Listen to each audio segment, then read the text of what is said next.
Menurut Bapak nih, dari beberapa hari ini kan juga kita sudah bisa menilai ya, kira-kira sudah siap atau belum sih? Atau masyarakat-masyarakat di Batam nih untuk menghadapi new normal ini? Ya, Pak Asmin kan ini nih di DPR kan dari fungsi pengawasan dan kontrol. Sebenarnya Kepri itu sudah siap belum Jadi Pak? gini,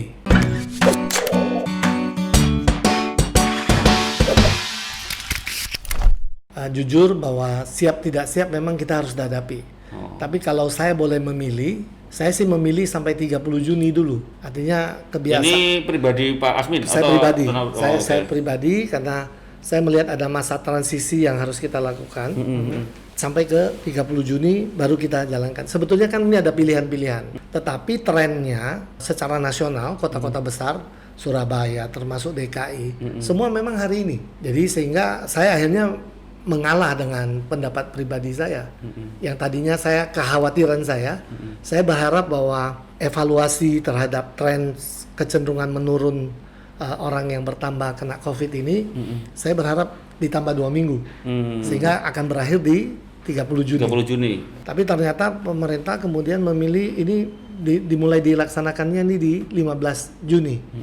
Nah, tapi saya coba pelajari kenapa ini memang sekali lagi bahwa roda ekonomi kita dengan kita lakukan PSBB di beberapa kota besar, memang ekonominya tidak bergerak. Nah, kalau ekonomi tidak bergerak, konsekuensinya pemerintah harus mampu menyediakan kebutuhan-kebutuhan pokok yang dibutuhkan Kebutuhan masyarakat. masyarakat ya.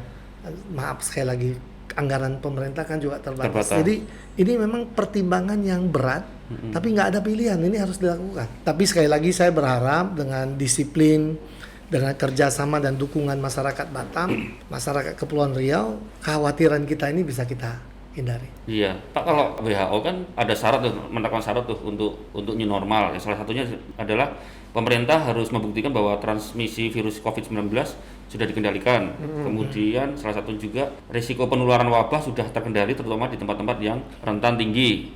Ya kan? Terus rumah sakit, sistem kesehatan sudah tersedia. Betul. Nah, terus Pak Asmin tadi bilang kalau menurut Pak Asmin baru mengusulkan akhir bulan. Ya. Apakah tadi syarat-syarat itu menurut Pak Asmin di Kepri atau di Begini, Batam belum siap? Memang tentang itu tentu kita masih bisa debatable ya. Kita masih bisa berdebat karena tentu harus berbicara sesuai dengan data. Tetapi upaya-upaya yang dilakukan oleh pemerintah daerah, baik pemerintah provinsi maupun pemerintah Kota Batam, itu betul-betul sudah mengarah seperti apa yang dikatakan oleh WHO. Satu, kita lihat trennya. Rumah sakit khusus yang digalang, jumlah pasiennya kecenderungannya turun. Kalau kita ngambil nasional, di Wisma Atlet juga pasiennya kecenderungannya turun. Jadi memang trennya turun. Kalau turun berarti relatif bisa terkendali. Nah, memang kita agak terkagetkan di Batam. Beberapa Ada klaster baru satu minggu terakhir ini melonjak satu hari tambah belasan kasus.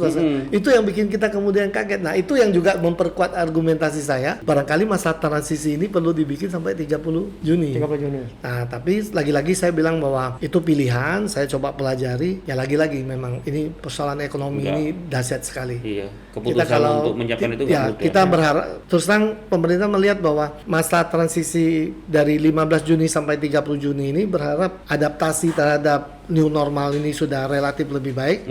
And then nanti 1 Juli ke sana kita sudah mulai running well. Kita sudah mulai running dengan yang namanya new normal ini. Karena memang juga kan, tapi sebelumnya kan yang di awal pas dari tanggal 1 juga kan sudah diinfokan kan, ini masa transisi kita menuju tanggal 15 kan.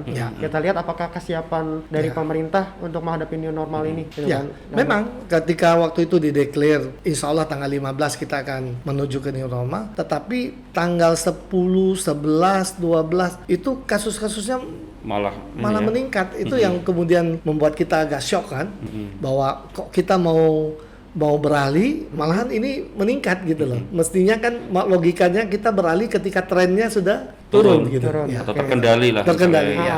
Ya, tetapi memang kalau kita lihat jumlahnya masih, ya kalau bilang terkendali, kalau dengan ukuran 10 sampai 15 ya sekarang terkendali di situ. Tapi kan kita kalau bisa kan jangan sampai ada lagi gitu loh. Kalau bisa. Tapi ya lagi-lagi semua ini kaitan dengan disiplin. Saya berharap melalui kesempatan ini himbauan kita kepada masyarakat, terus pemerintah nggak akan bisa apa-apa kalau tidak dapat dukungan dari masyarakat. Betul. Dukungan masyarakat tidak perlu macam-macam, cukup disiplin aja. Semua patuh, cuci tangan, jaga jarak. Dan satu hal, masker itu wajib. karena dari berbagai penelitian dengan kita memakai masker, insya Allah kita upaya pencegahannya sudah lebih dominan. Iya, kemarin kita podcast dengan Cak Nur, Pak Asmin, Ketua DPRD Kota Batam. Memang benar, jadi semuanya harus mulai dari masyarakat. Nggak bisa tergantung maksudnya dari pemerintah aja. Pemerintah nggak mampu. Sekali lagi pemerintah nggak mampu. Iya, memang kalau ini misalnya nggak segera misalkan ditetapkan kembali ke misalkan ke new normal ya, anggaran biayanya juga semakin banyak besar ya Pak ya. Dari sisi ekonomi juga karena ada kewajiban pemerintah kan. Kalau kita mau suruh orang stay at home, dia tidak punya penghasilan, dengan kata lain saya harus menyediakan dong kebutuhan dasarnya minimal. Ya tadi saya lihat ada sembako yang terdiri dari 10 kg beras, ada 1 kotak Indomie, ada 3 liter minyak. Saya kira itu sebetulnya bukan itu kalau dibilang cukup, tidak sebetulnya. Tapi paling tidak itu memberikan dukungan, ya bantuan kepada masyarakat. Nah, tapi disitulah sebetulnya yang kita ingin katakan bahwa pemerintah harus mendapatkan dukungan dari masyarakat untuk bersama-sama. Kalau untuk menghadapi pandemi COVID ini, kalau tidak ada bersama-sama, kalau cuma andalkan pemerintah saja juga tidak bisa. Nggak selesai. Nggak selesai. Iya. Pak, kalau udah ke new normal gitu, emang sembako nggak ada lagi Pak? Maksudnya bantuan sembako nggak dikasih lagi ke masyarakat? Kalau kami di DPRD Provinsi memang penganggarannya ini kan sebentar lagi kami akan masuk ke APBD perubahan. Ya. Sangat kita lihat kemungkinannya karena lagi-lagi ini ketersediaan anggaran ini kan juga relatif terbatas ini. Sudah dirasionalisasi di sana sini, ya dapatlah angka sekian ratus miliar, kemudian ini dilakukan. Kan tidak hanya sembako juga, dukungan peralatan, betul.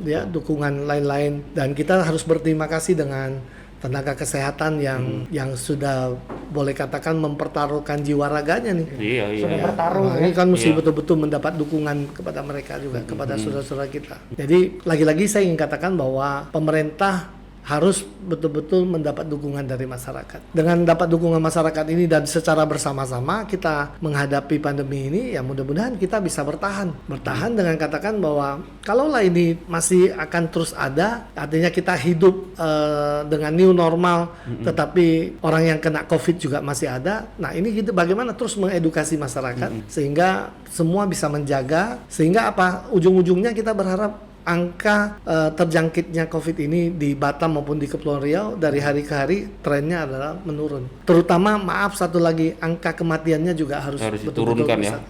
Ya karena kita lihat juga di beberapa negara maju ada yang kenanya relatif besar, angka kematiannya kecil. Tapi juga ada yang angka kenanya biasa-biasa atau angka kematiannya besar.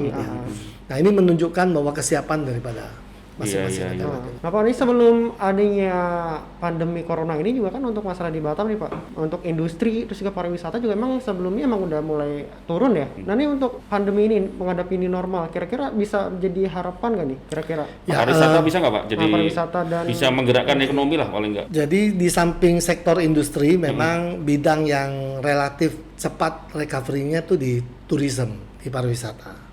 Tapi pariwisata kita ini kan selama ini pintu gerbangnya memang lewat Singapura lebih banyak. Padahal Singapura wisatawan Singapura ini masih close sampai Desember. Nah ini yang terus terang kami bincang-bincang dengan Kepala Dinas Pariwisata Provinsi, mungkin kita mesti menggalakkan wisatawan Nusantara yang domestik ya. Kalau tadinya wisatawan mancanegara, tapi sekarang mungkin kita memaksimalkan wisatawan Nusantara yang domestik. Karena apa? Karena kalau kita mau lewat dari Singapura, ini sekarang sementara tertahan. Iya. Karena Singapura belum, ya dia buka sampai ke akhir tahun. Dan saya kira lagi-lagi ini baru kita berbicara, dan saya lihat Pak Ardi, Kepala Dinas Pariwisata Kota Batam, mulai menyusun program yang di 2021. Ya, sehingga dari bulan Juli sampai ke Desember ini masa transisi yang ya beberapa hotel sudah mulai. Saya lihat beberapa hotel sudah mulai siap-siap untuk beroperasi, tetapi sekali lagi kalau wisatawan luar negeri tidak masuk, kita betul-betul hanya mengandalkan wisatawan Nusantara saja. Dan ini selama ini porsinya belum terlalu besar. Kecil. Dan wisatawan yang Nusantara yang datang ke Batam itu biasanya karena kepentingannya mau ke Singapura. Benar. Karena Singapura kan di close. Nah, kalau sekarang Singapura di close, dia datang ke Batam terus mau ngapain? Itu dia. Nah, sehingga kita berharap yang namanya MICE itu, yang namanya convention dan sebagainya, kita berharap juga program-program nasional beberapa dipusatkan di Batam. Jadi kita juga mendorong Dinas Pariwisata menangkap juga konvensi-konvensi yang bertaraf internasional yang dilakukan oleh Kementerian Pariwisata maupun kementerian terkait itu dilakukannya di Batam. Tapi Pak, acara-acara MICE itu, meeting-meeting di Batam itu kebanyakan kalau saya punya teman di Jakarta, di daerah lain tuh meeting di Batam ya karena Singapura. Iya, Ini repot juga, harus kreatif gitu. Gimmicknya karena ya nanti ada acara salah satu sesinya adalah mengunjungi Singapura. Ya. Dan sekarang dengan Singapura close, kita nggak bisa jual itu. Jadi Kita nggak bisa jual itu. dari mengadakan dari Singapura udah close nih sampai akhir tahun karena Singapura memutuskan Malaysia juga sama loh. Kalau saya nggak salah, Malaysia juga melakukan hal yang lebih kurang sama sampai hari ini. Terus kalau mau menyasar domestik, destinasi wisata di Batam ya saya bilang nggak ada yang menarik Pak. Saya bilang ya ini ya, memang PR besar nih harus Pak Dibenahi Ardi lah. atau Pak Buralimar provinsi maupun harus kreatif. Jadi gini,